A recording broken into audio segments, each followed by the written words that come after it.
Slavery, in one form or another, has existed for a long time. It's existed longer than written history in virtually all parts of the world.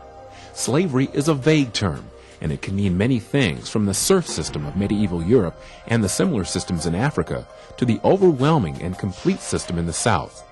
Now, you may only be familiar with slavery in the southern United States, but slavery has existed the world over.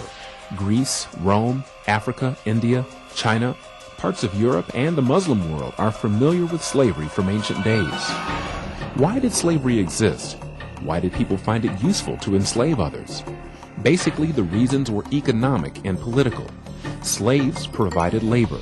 Slaves provided a place to put your enemies if you conquered them in war. Slaves provided power for the winners of war, for the rich, and for the government.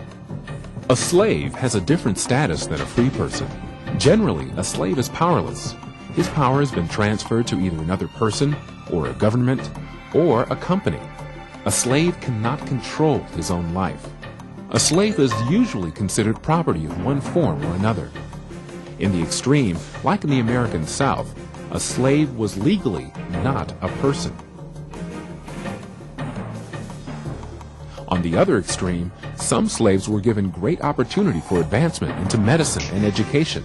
And upon freedom, some slaves even rose to be political leaders in their countries. To understand slavery, we have to understand the concept of human rights. The basic rights that you expect in America are not necessarily the rights your ancestors enjoyed. Every one of us has slavery in our ancient past. Every one of us.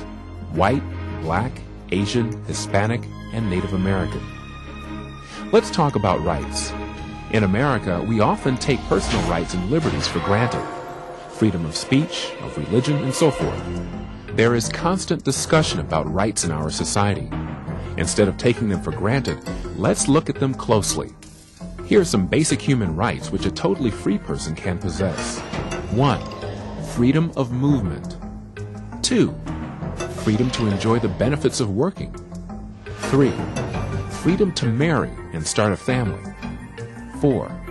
Freedom of religious expression. 5. Freedom of belief and expression. A slave does not have access to some or all of these rights as part of their status. Imagine life without these basic freedoms. Imagine what it would be like to be enslaved. Now, one of the important points to make is that slavery was very different depending on where it existed and when. Most slaves were not as lacking in rights as the slaves in the American South. Most slaves in history had some rights, but all slaves lacked all the rights we take for granted in America.